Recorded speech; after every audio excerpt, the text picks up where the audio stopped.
తెలంగాణను అభివృద్ధి పథంలో నడిపిస్తున్నామని సీఎం రేవంత్ రెడ్డి తెలిపారు. యాదాద్రి భువనగిరి జిల్లా ఆలేరు నియోజకవర్గంలో 1500 కోట్లతో పలు అభివృద్ధి పనులకు శంకుస్థాపనలు చేశారు. యాదాద్రిని తిరిగి యాదగిరిగుట్టగా మార్చామని, కొండపై భక్తులు నిద్రించేలా ఆటోలు నడిచేలా చేస్తామన్నారు. మూసీ ప్రక్షాళన చేసి నల్గొండ రైతులను ఆదుకుంటాం. గోదావరి జలాలతో మూసీ నదిని నింపుతాం. సబర్మతి, గంగా నదులు ప్రక్షాళన చేసుకోవచ్చు. మూసీ నదిని మాత్రం ప్రక్షాళన చేయకూడదా? బీఆర్ఎస్ లో దయ్యాలు ఉన్నాయని ఆ పార్టీ నాయకురాలు చెప్పారని, అవి కొరివి దయ్యాలను తరిమికొట్టే బాధ్యత తాము తీసుకుంటామని రేవంత్ రెడ్డి స్పష్టం చేశారు.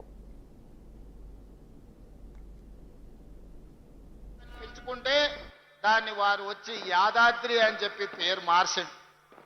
కానీ ఆనాడు ఎన్నికల సందర్భంగానే నేను చెప్పిన, మళ్ళీ ఇందిరమ్మ రాజ్యం వస్తుంది, యాదాద్రి కాస్త యాదగిరి గుట్ట అవుతుంది, గుట్ట మీద నిద్రపోయి భక్తుల కోరికలు తీర్చుకునే విధంగా గుట్టను తీర్చిదిద్దుతామని చెప్పినాం.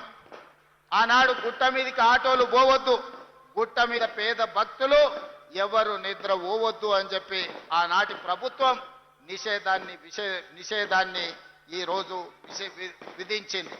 కానీ మన ప్రభుత్వం వచ్చిన వెంబడే కోమటిరెడ్డి వెంకటరెడ్డి గారు, బీర్ల ఐలయ్య గారు వచ్చి, అన్న ఈ పేరు మారవాలి, గుట్ట మీద భక్తులు నిద్రపోయేటట్టు చెయ్యాలి, గుట్ట కింద ఉండే ఆటోలు గుట్ట మీదకి పోయేటట్టు చెయ్యాలి అని అంటే, యాదగిరి గుట్టకు అవసరమైన మార్పులు చేర్పులు అన్నీ తీసుకొచ్చి భక్తుల ఆకాంక్ష మేరకు ఈరోజు మనం కార్యక్రమాలు చేపట్టిన ఈ ప్రభుత్వ ఉద్యోగులను కుటుంబ సభ్యులుగా భావించి మా సమస్యల పరిష్కారానికి ముందుకు వచ్చిండ్రు. మనస్ఫూర్తిగా ధన్యవాదాలు తెలియజేస్తున్నామని. సరే, ఆరోపణలు ప్రత్యారోపణలు పక్కన పెట్టండి. నేను ఇవాళ ఈ వేదిక మీద నుంచి 5 లక్షల తెలంగాణ ప్రభుత్వ ఉద్యోగులను అడుగుతున్నా, వాళ్ళ సతీమణులను నేను అడుగుతున్నా, మీ సోదరుడుగా, అక్క, అవ్వ, అమ్మ, 10 ఏళ్ల చంద్రశేఖరరావు ముఖ్యమంత్రిగా ఉన్నప్పుడు ఏనాడైనా 1వ తారీఖు నాడు మీ ఆయన జీతాలు ఖాతాలో పడ్డాయా? నెల జీతం 1వ తారీఖు నాడు వస్తే వచ్చే ఎన్నికల్లో నాకు ఓటు వేయకండి. నేను తెలంగాణ రాష్ట్ర ప్రభుత్వానికి ముఖ్యమంత్రిగా బాధ్యత చేపట్టినాక ఈ 5 లక్షల ప్రభుత్వ ఉద్యోగస్తులకు 1వ తారీఖు నాడే మొత్తం జీతం మీ ఖాతాలో వేస్తే మీరు అండగా నిలబడండి, ప్రజా ప్రభుత్వాన్ని ఆశీర్వదించండి. నెల ప్రభుత్వ ఉద్యోగులకు జీతాలు ఇవ్వలేనోడు, దివాలా తీసిన దద్దమ్మలాక ఇన్స్టాల్మెంట్ల జీతాలు చెల్లించినోడు ఇవాళ వచ్చి నన్ను ప్రశ్నిస్తాడా?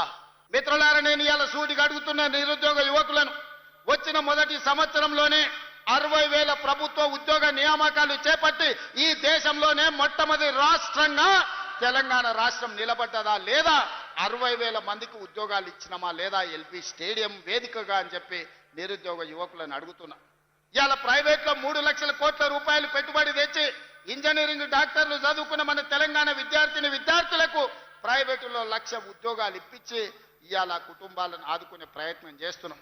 ఇవాళ మీ ప్రాంతంలో young India integrated residential school 200 కోట్ల రూపాయలతోని నిర్మించడమే కాదు, రాష్ట్రంలో 100 నియోజకవర్గాలల్లో 20,000 కోట్ల రూపాయలతోటి బడుగు బలైన దళిత గిరిజన మైనారిటీ వర్గాలకు సంబంధించిన పిల్లలు ప్రతి దగ్గర 2,600 మంది కలిసి చదువుకునేటట్టు, కలిసి భోజనం చేసేటట్టు కార్పొరేట్ కాలేజీలను తలదన్నే విధంగా ఇవాళ పేదలకు విద్యను అందించడానికి మన ప్రభుత్వం ప్రణాళికలేసింది.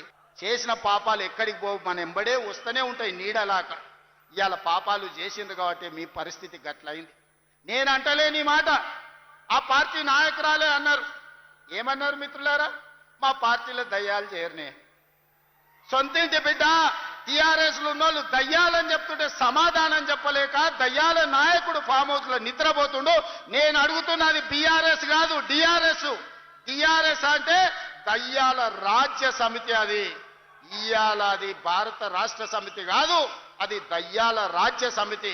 అందుకే ఇవాళ ఈ వేదిక మీద నుంచి తెలంగాణ ప్రజలకు నేను మాట ఇస్తున్నా, అవి దయ్యాలు కాదు, కొరివి దయ్యాలను వాళ్ళని పొలిమేర్లు దాటే వరకు తరిమి కొట్టే బాధ్యత 4 కోట్ల తెలంగాణ ప్రజల తరఫున మీ సోదరుడిగా నేను ఆ బాధ్యత తీసుకుంటా. మూసి కాలువలో మా నల్గొండ బిడ్డల బతుకులు ఎట్లా చింద్రమైపోతున్నాయో వాళ్ళ మధ్యలో గడుపుతానని నా జన్మదినం రోజు మీ దగ్గర వచ్చి రోజంతా పాదయాత్ర చేసి మీరు పడుతున్న కష్టాలను కల్లారా నేను చూసి ఆనాడే నేను ఈ ప్రాంతానికి మాట ఇచ్చిన ఆరు నూరైనా అక్కడి సూర్యుడు ఇక్కడ ఉదయించిన ఎవరు అడ్డం పడ్డా తొక్కుకుంటైనా పోతాం. మూసీ నది ప్రక్షాళన చేసి తీరుతాం. మా నల్గొండ రైతుల కష్టాలను తీరవాలి. నల్గొండలో ఉండే లక్షలాది ప్రజలకు మేలు జరగాలి. నల్గొండలో వేలాది ఎకరాలకు నీళ్లను అందించాలి. మూసీ నది ప్రక్షాళన చేసుకుంటాం. గోదావరి జలాలతో మూసీ నదిని నింపుతామని మేము ప్రయత్నం చేస్తే మీరు అడ్డం పడి హైదరాబాద్ లో మూసీ పక్కన ఉన్న పేదోళ్ళ ఇండ్లు కూలగొడుతుందని విష ప్రచారం చేశారు. నేను అడిగిన ఆనాడు వాళ్ళని అసెంబ్లీలో, మూసీ నది పక్కన ఉన్నోళ్ళు ఎవరు? మా పాలమూరు నుంచి వచ్చిన వాళ్ళు, మా దేవరకొండ నుంచి వచ్చిన వాళ్ళు, మా మిర్యాలగూడ ప్రాంతం నుంచి వచ్చిన వాళ్ళు, లేకపోతే మా మునుగోడు ప్రాంతం నుంచి వచ్చిన వాళ్ళే మూసీ నది పక్కన ఉన్నారు. వాళ్ళందరికీ అవసరమైతే 1000 ఎకరాలలో మంచి ఇండ్లు కట్టిద్దాము, ఇందిరమ్మ ఇండ్లు కట్టిద్దాం, తలా 120 గజాల ప్లాట్ ఇద్దాం.